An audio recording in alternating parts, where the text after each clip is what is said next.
Toreki et moi, on voulait le même maître. On voulait faire comme si on était mari et femme. Mais je n'ai pas osé aller vers lui. Et lui non plus. Il n'a pas bougé.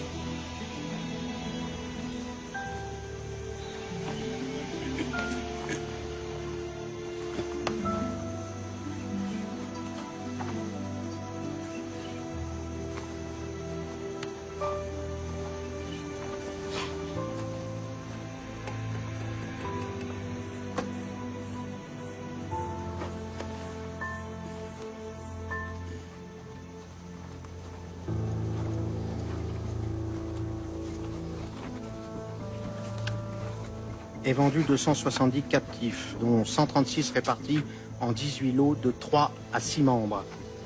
12 familles de 3 à 4 membres et 88 pièces d'Inde vendues à l'unité.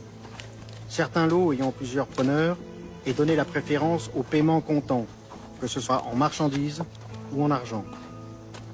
2 familles ne trouvant pas preneur, elles ont été séparées. Négrite et Négrillon ont été vendus séparément. Pour ceux qu'au contraire on se disputait, ils ont été vendus aux enchères. Et nous avons tiré de chacun d'eux plus que ce qu'on rapportait de nombreux lots. Regardez ces muscles. Voilà un mulet qui sera dur au travail. 180. 180 nous sommes. 200, monsieur, 200. 230. 230 nous sommes. 230. 300. 350.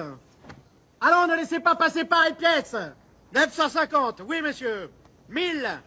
1100, qui dit mieux? Personne? 1100, adjugé à monsieur Bonnefond. Nous avons maintenant une perruche exceptionnelle. Et nous allons là aussi commencer les enchères à 150. 180. 180 nous sommes. 220. 250. 280. 300. À 300 nous sommes. 300, 330. Regardez ces seins. Regardez ces seins. Ce ventre qui n'a pas été abîmé par la grossesse. Ces fesses dures et musclées. 350. 350 nous sommes. Nous avons 400 ici. 400 personnes ne couvrent l'enchère. 400 adjugés à monsieur Dessart. Nous avons maintenant une troisième pièce à nouveau exceptionnelle. Très bel achat, mon oncle. Regardez son torse. J'avoue, elle me faisait envie. Regardez ses épaules.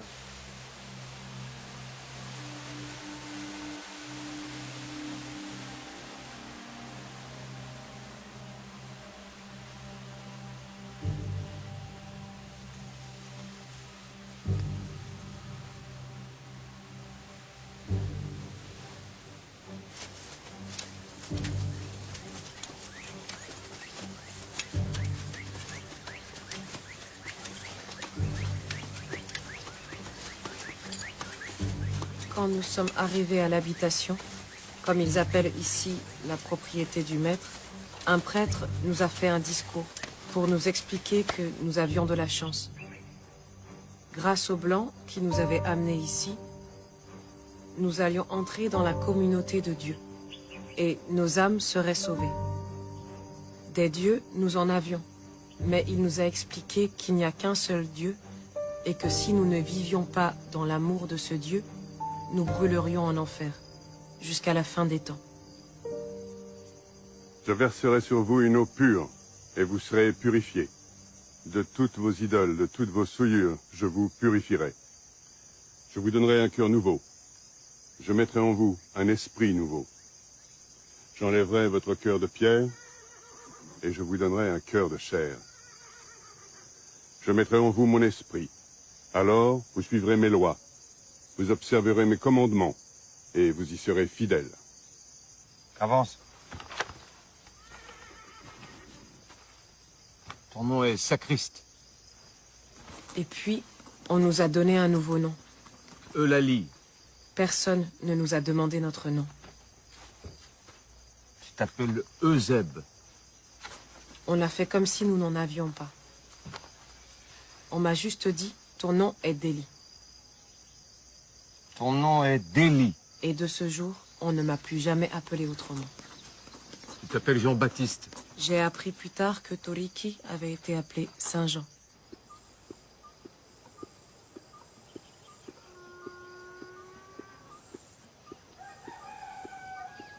Votre parrain ou marraine vous enseignera les usages de l'habitation. Si vous obéissez, si vous faites correctement votre travail, vous serez bien traité. Mais tout acte d'insubordination, toute tentative de rébellion ou toute tentative de fuite seront sévèrement punis selon les dispositions prévues par la loi. L'esclave qui aura frappé son maître, ou la femme de son maître, ou leurs enfants, avec contusion ou effusion de sang, sera puni de mort.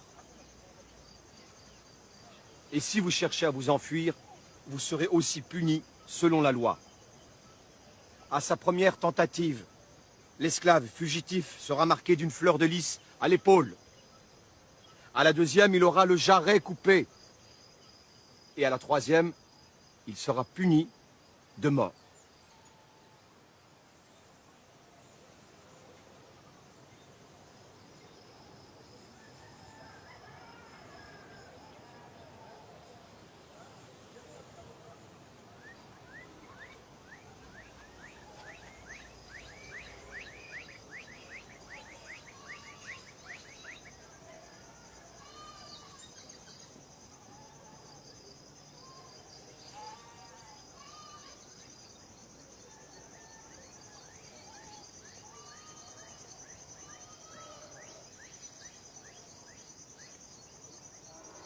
Le commandeur sonne le réveil au lever du jour. Et quand le jour est court, on se lève de nuit. Après, c'est la messe, comme ils disent. Une sorte de prière pour leur Dieu. Et après, on part au travail.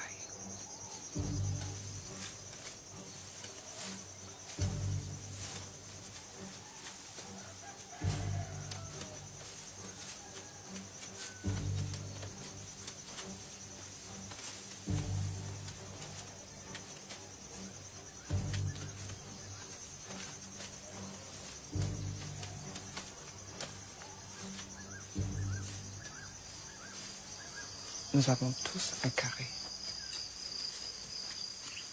Tu y cultives ce que tu veux. Et ce que tu récoltes t'appartient. Tu peux le manger ou le vendre.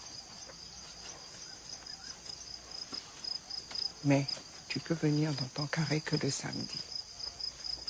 Samedi jardin qu'ils appellent ça.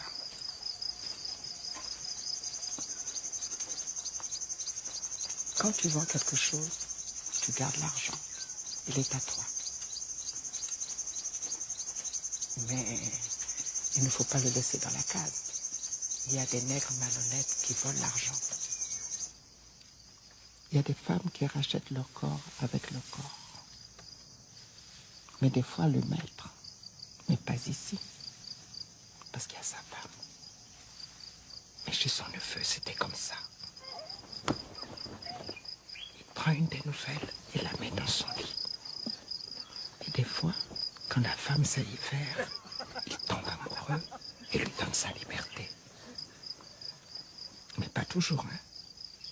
Parce que le neveu du maître, il couche avec toutes les nouvelles, mais jamais leur donne la liberté.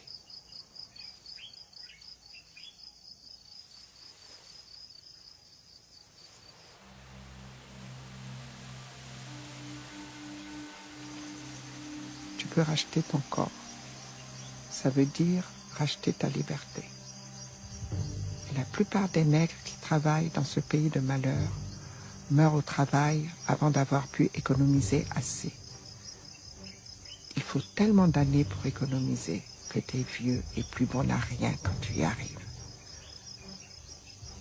Et tu fais quoi quand tu es libre? Tu traînes dans les rues sans travail, sans rien pour dormir ou manger. Tu en verras des libres quand tu iras en ville. Tu verras des pauvres nègres qui ne sont que des vieilles loques. Et les quelques-uns qui ont réussi à gagner de l'argent, c'est parce qu'ils ont tellement bien servi les Blancs qu'on leur a donné des primes. Mais ils sont devenus blancs dans leur tête.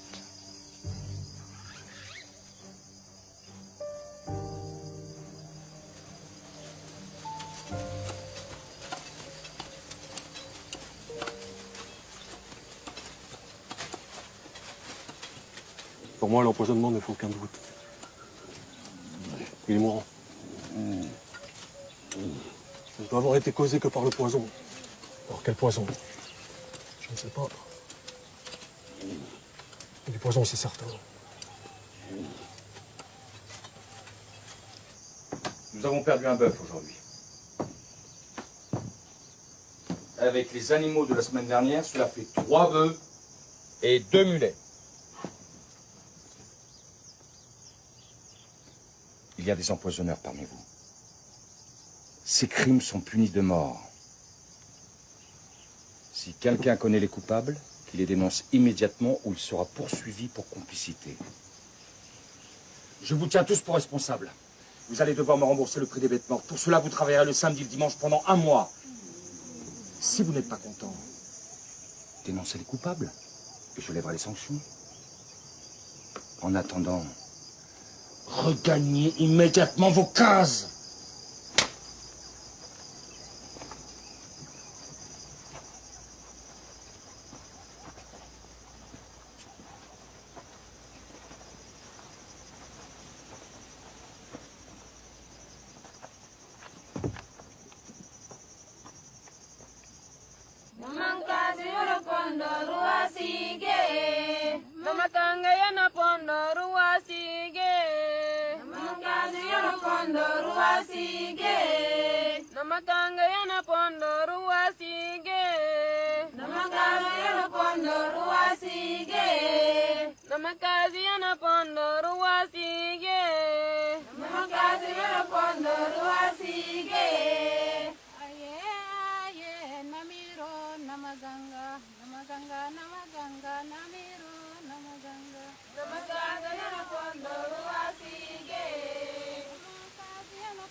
Si nous voulons mettre fin aux infâmes activités des empoisonneurs, vous devez, gouverneur, laisser les colons libres des moyens par lesquels ils y parviendront. Je comprends votre inquiétude, monsieur Dessart, mais je ne peux permettre aux colons d'appliquer des sanctions extrêmes sans qu'il y ait de procédure judiciaire. Surtout pendant que ce jeune juge de métropole... Juston. Adolphe Juston. Surtout pendant que le juge Juston est dans notre île. La Cour prévôtale a rendu des dizaines de condamnations et a jugé encore des dizaines d'affaires. Nos prisons sont pleines. Je ne peux pas et ne veux pas faire plus. Sans le respect d'un minimum de procédure, combien de prétendus empoisonneurs seront exécutés sans que la preuve de leur culpabilité soit clairement établie? La preuve est sur le bureau. Le docteur Lapierre était formel. Ce foie est celui d'un animal empoisonné. Les herbes aux racines retrouvées chez les suspects peuvent se faire rendre malades. Mais je serais bien incapable de tuer un homme, et encore moins un bœuf. Mais représentez-vous la perfidie dont ces nègres sont capables. Ce sont les nègres les mieux traités qui empoisonnent. C'est même à se demander si les nègres libres ne sont pas les chefs du complot. Madame Delage a été empoisonnée par sa plus dévouée servante. Monsieur Delannoy a perdu tous ses bœufs. Et qui les a empoisonnés? Le nègre à qui il a appris à lire, à écrire, et à qui il venait de permettre de racheter son corps. Cécile Tournon, elle a été empoisonnée par celle qui a été sa nourrice, une mulâtresse. Cécile avait 19 ans, monsieur. Oui, 19 ans. Elle était promise au plus bel avenir. Monsieur de Sart, je vous le répète, la cour prévôtale fait son travail. Certes, c'est long, mais il n'y a pas d'autre moyen. La cour prévôtale ne sert à rien. Vous en faites pourtant partie. À vouloir singer la justice de la métropole, nous n'arriverons jamais à rien. Voyez Marie-Louise, chez Madame Lambert. Elle a fait appel de sa condamnation, a été transportée en France pour être entendue, et a été soutenue par toutes les vociférations des amis des nègres. Résultat, elle n'était condamnée qu'à une légère peine de prison. Est-ce ainsi que l'on va assurer la tranquillité de notre île? Non, il faut terroriser les nègres, par des jugements rapides, exemplaires, montrant la plus extrême fermeté. Et si dans l'exercice de ces jugements rapides et impitoyables roulent les têtes de quelques innocents, le prix à payer sera bien mince au regard de ces bienfaits.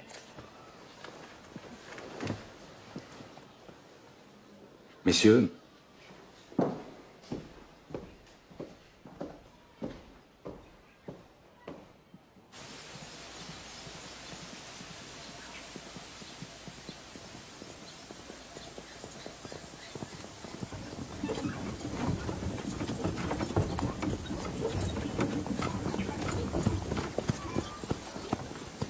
Docteur Ruffier.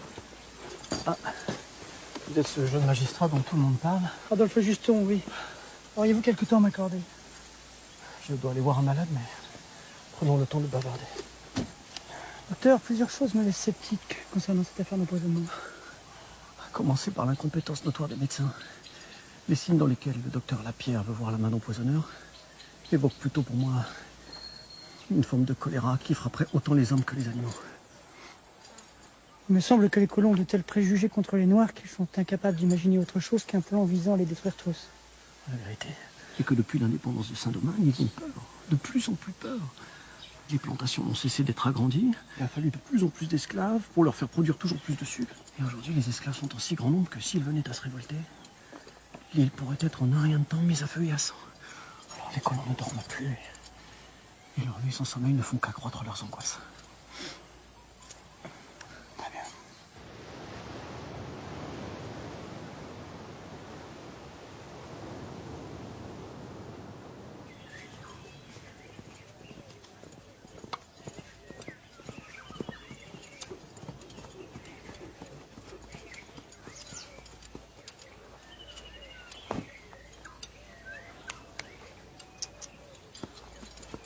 Inutile de vous présenter, monsieur Juston. On parle tellement de vous ici que je pensais bien vous voir arriver un jour. Sachez, monsieur de Sart, que l'on parle aussi beaucoup de vous.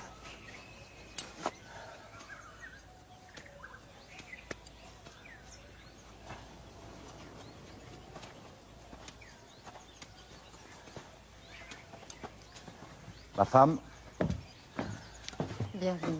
Madame, les gens de France comme vous se font des idées parce qu'ils ne connaissent rien à la véritable situation dans les colonies. Vous venez d'arriver. Mais quand vous aurez passé quelque temps ici, vous nous comprendrez mieux. Et vous vous convaincrez de la nécessité de conserver l'ordre établi par le maintien de l'esclavage. Il n'y a pas de travailleurs qui veuillent venir de France. Et quand par hasard il y en a un, il ne résiste pas au climat de cet affreux pays.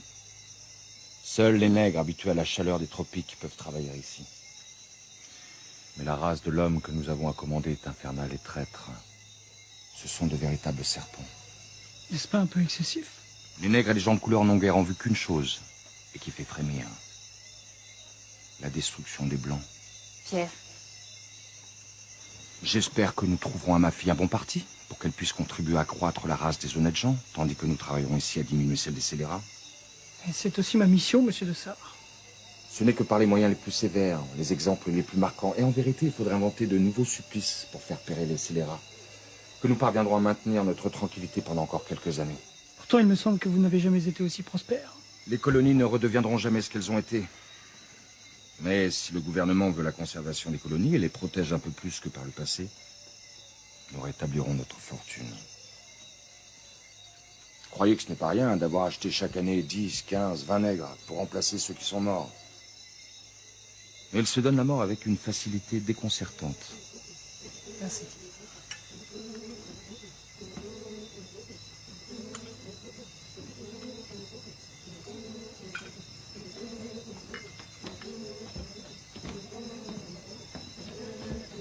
Celui-ci ne vient pas de notre production.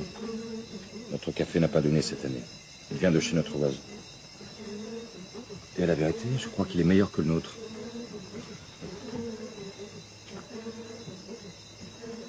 Quand la musique résonne comme ce soir, notre fille peine à s'endormir. Tu devrais peut-être aller la voir.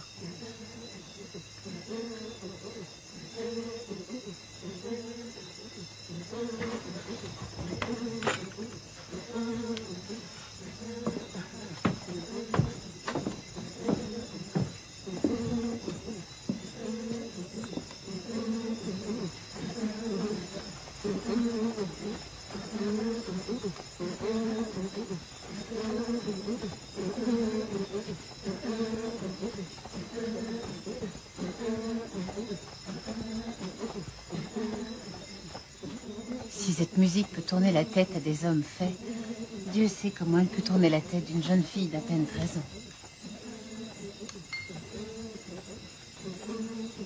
Vous savez, j'ai plusieurs fois observé leur fête sans être vue.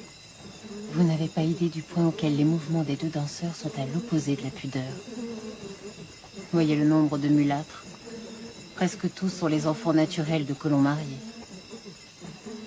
Ces hommes qui ne serreraient jamais la main d'un nègre n'hésitent pas à étreindre une négresse parfois de force pour satisfaire leurs envies.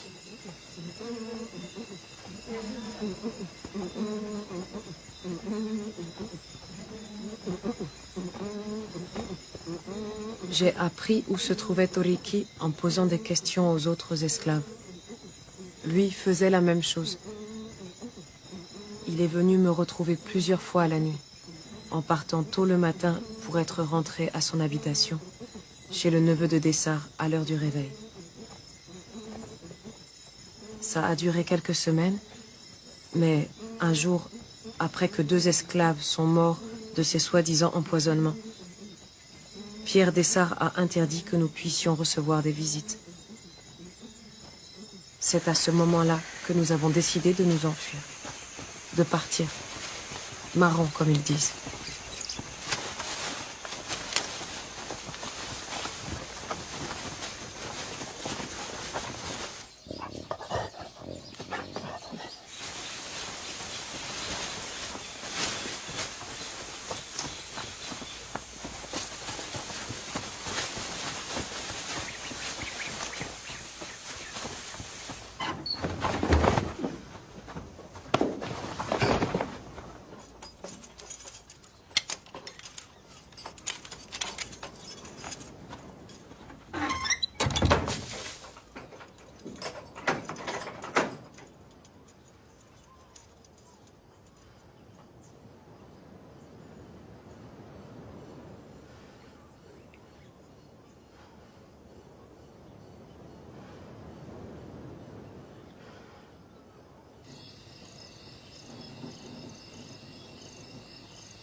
Je vous traite tous comme mes enfants. Aussi, j'attends de vous que vous me montriez le respect dû à un père. Et comme un père ne peut tolérer que ses enfants quittent sa maison sans son autorisation, je ne peux tolérer que certains d'entre vous se fassent marrons.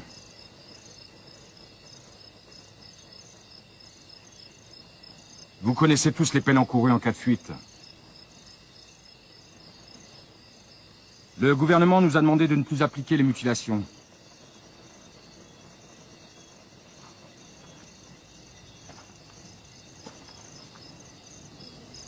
Saint-Jean et Delhi n'auront donc pas les oreilles coupées. Mais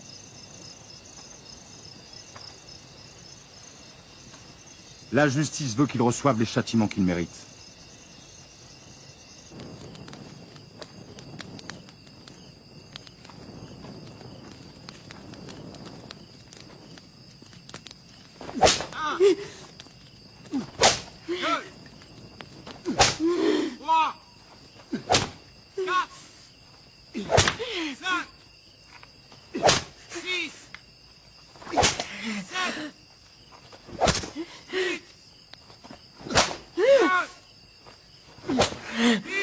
J'ai été remise au travail le lendemain. Mais pendant 30 jours, j'ai passé mes nuits au cachot. Les chevilles dans le carcan.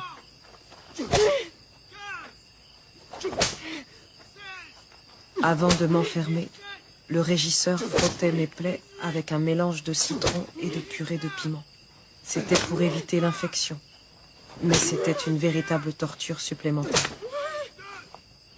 Et à ce moment-là, j'aurais préféré être emporté par la gangrène plutôt qu'avoir à subir ça.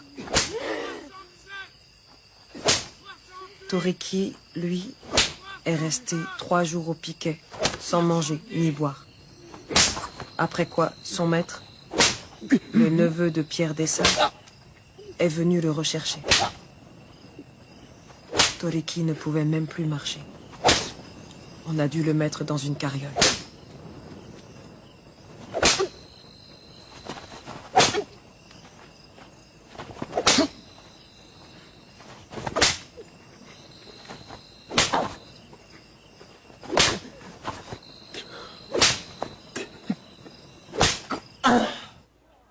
Pierre Dessart n'est pas le pire. Vous savez, il est très dur. Punit cruellement ses esclaves quand ils pensent qu'ils ont commis une faute. Mais il fait venir le médecin quand quelqu'un est malade. Fait garder les enfants par des serviteurs pendant que leurs parents travaillent. Ne fait pas travailler les femmes enceintes. C'est vrai qu'il n'y a pas beaucoup d'esclaves enceintes. En 1 an, il n'y a eu que 2 naissances chez Pierre Dessart. La plupart des femmes préfèrent faire couler leur ventre plutôt que de donner naissance à un enfant esclave.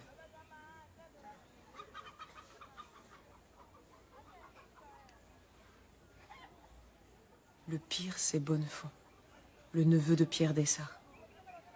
Il n'est pas dur, mais cruel. Chez lui, les femmes travaillent jusqu'à ce qu'elles perdent les os. Et recommencent le lendemain dès qu'elles ont accouché. Toriki m'a raconté qu'il n'hésitait pas à fouetter même les enfants. Et il a battu des esclaves jusqu'à la mort.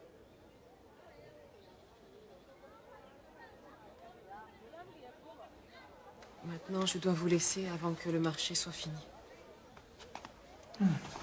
Laissez vos ignommes. Vous avez assez perdu de temps comme ça.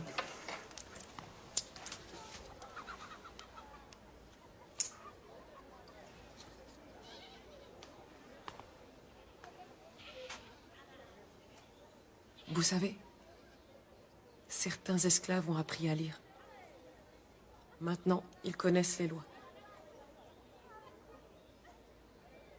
Un maître peut battre ses esclaves, mais il n'a pas le droit de les tuer. Un homme tel que Bonnefond ne mérite que la prison et pourtant il continue à sévir. Je n'ai pas pouvoir de police ici. Je ne peux qu'enquêter, mais je vous promets de le faire.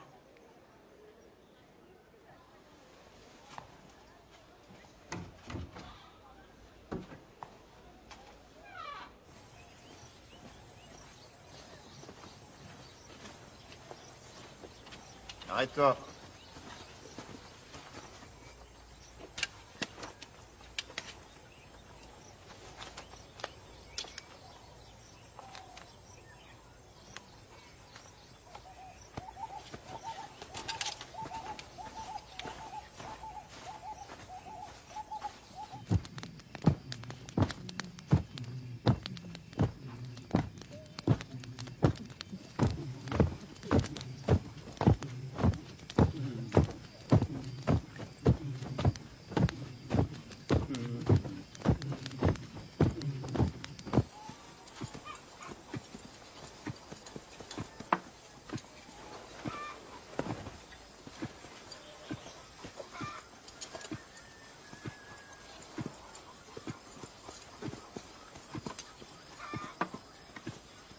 Vous pouvez visiter ce que vous voulez. Je m'en contrefiche. Je n'ai strictement rien à cacher. Personne n'a rien à cacher. Pourtant, chaque jour, le gouverneur reçoit des lettres pour que je sois expulsé par le prochain bateau. Par quoi voulez-vous commencer? Qu'il vous plaira. Non. J'ai toujours été bien traité et bien nourri. Je travaille. Oui. Mais je peux me reposer quand j'en ai besoin. Vous n'avez jamais été frappé.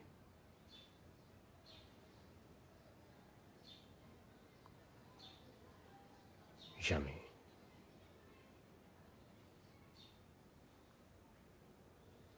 D'autres esclaves sont-ils frappés?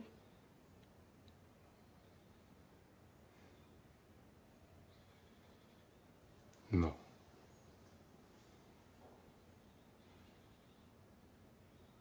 Avez-vous entendu dire que des esclaves étaient punis du fouet ou du carcan?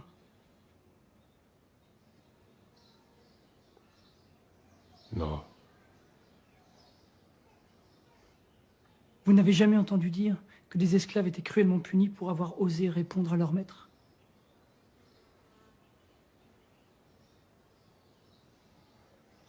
Non, jamais.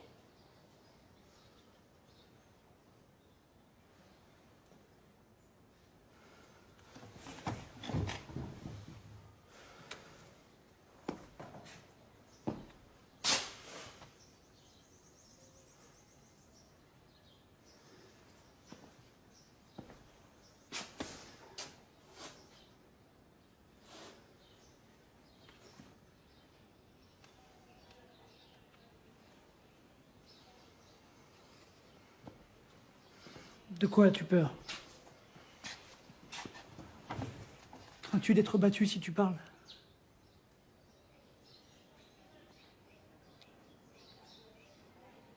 Tu cherches des preuves de mauvais traitement. Des punitions. Parfois des tortures. Toi et tes amis voulez qu'on en parle.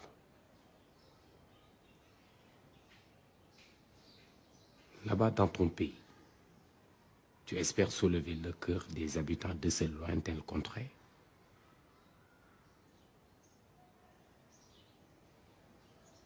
Tu espères qu'ils vont mêler leurs larmes avec celles des pauvres noirs? Dis-moi, l'esclave serait-il assis sur un trône d'or? Cela le rendrait-il moins esclave?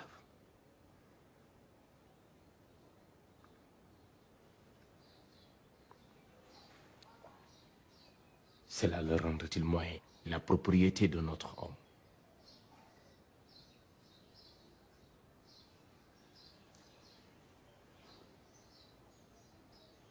N'est-ce pas contre cela que tu dois te dresser?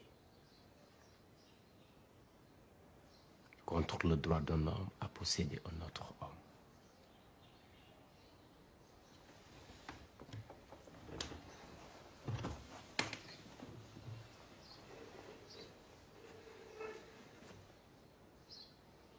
Je t'ai déjà trop parlé.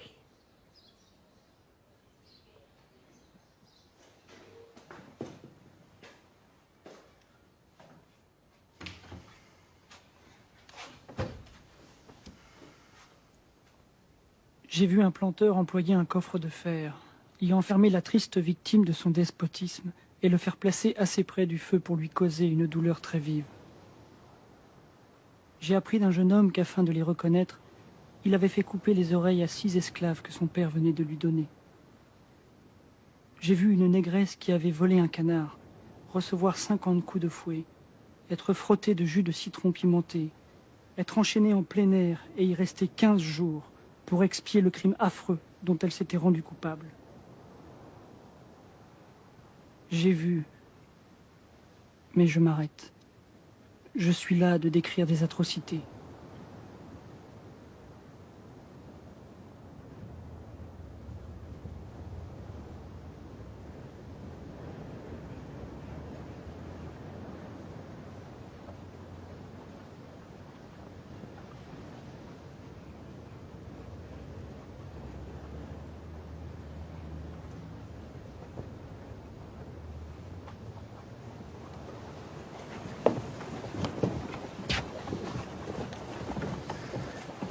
vous serez en France, faites très attention à ce que votre servante n'écrive que sous votre surveillance.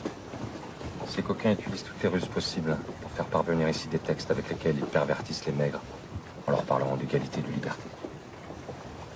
Certains vont même jusqu'à faire passer aux colonies des textes exigeant l'abolition de l'esclavage.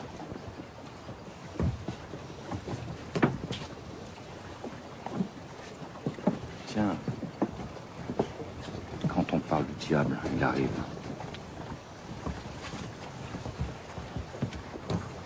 Il est heureux qu'on se soit enfin décidé à l'expulser.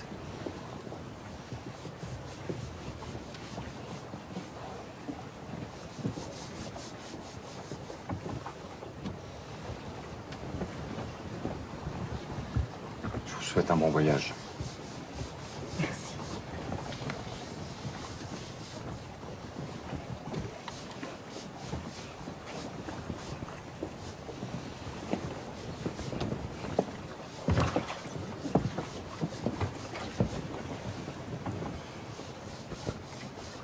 Tu n'as plus rien à craindre. Dès que tu poseras le pied en France, tu seras libre. Libre et servante.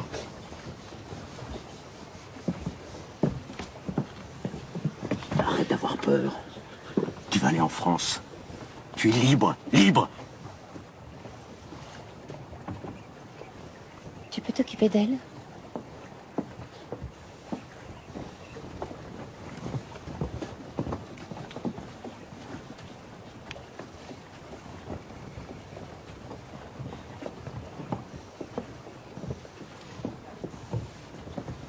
Que votre séjour ait été abrégé, disons. Avez-vous pu finir votre travail, monsieur Justin? Oh. Je crois que quelques mois supplémentaires n'auraient pas apporté d'éléments nouveaux. Ce que j'ai vu est assez. Bien que je ne partage pas ses idées, je remercie votre mari de m'avoir ouvert et sa maison et son cœur. Il a promis de nous rejoindre dans 2 ou 3 ans maximum, mais je n'en crois rien. Et pour moi, je souhaite de ne jamais revenir dans ce pays. J'y étais heureuse, mais je n'en supporte plus le climat. Je croyais que vous partiez pour votre fille. Ah, mon Dieu merci, elle se porte bien. Non, je ne parle pas de la chaleur et de la pluie, mais des idées et des gens.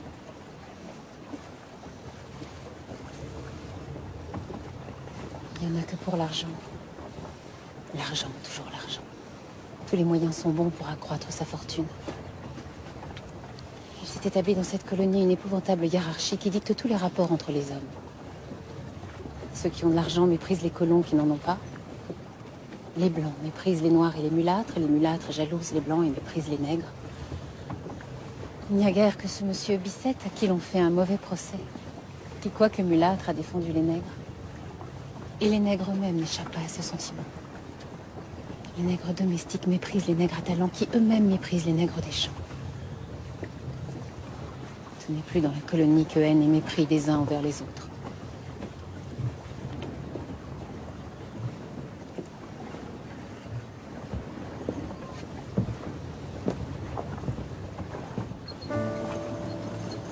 Sucre brut ou raffiné, café, cacao, indigo, coton, poivre, alcool de canne, madrier d'acajou. Les cales et entreponts du bienfaisant sont chargés des marchandises qui, outre l'argent liquide, ont servi au paiement comptant des esclaves.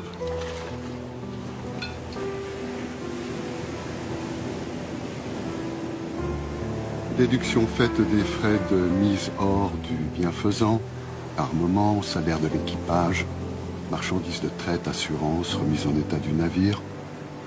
Le bénéfice à attendre de cette campagne de traite est 4 fois plus élevé que ce qu'aurait rapporté tout autre investissement.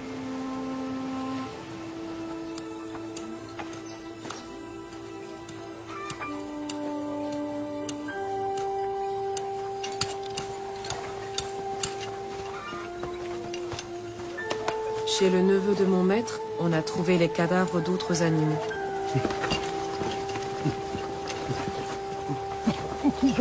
Le maître de Toriki, Bonnefond, l'a accusé d'empoisonnement ainsi que 2 autres esclaves, Eusèbe et Solitude, qui attendaient un enfant. Ma marraine savait que Bonnefond voulait punir sévèrement Toriki. parce qu'il a osé parler à ce magistrat qui vient de quitter l'île. Les juges les ont condamnés à mort tous les trois, mais ils ont attendu que la femme Solitude accouche avant de la faire pendre.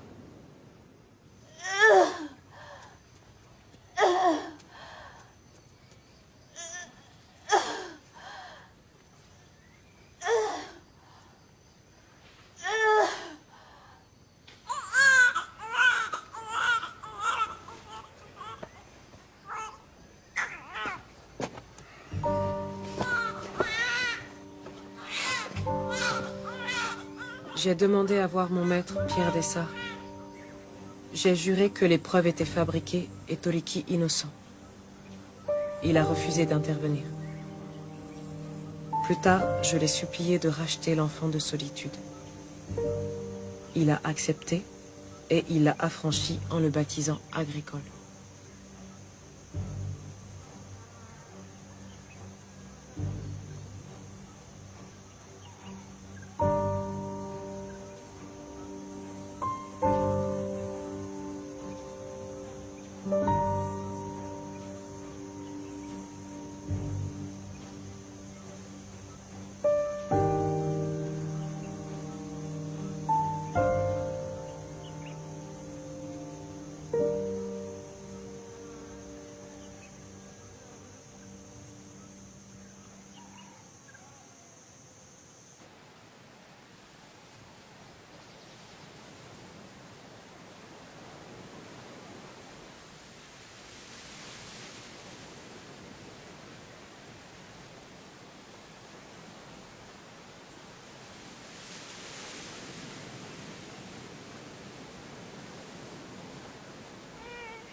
Normalement, les esclaves baptisés, et Toliki l'avait été, doivent être enterrés au cimetière.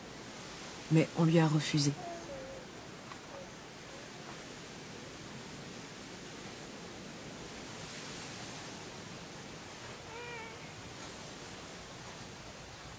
Je l'ai cherché longtemps. Je ne l'ai jamais retrouvé.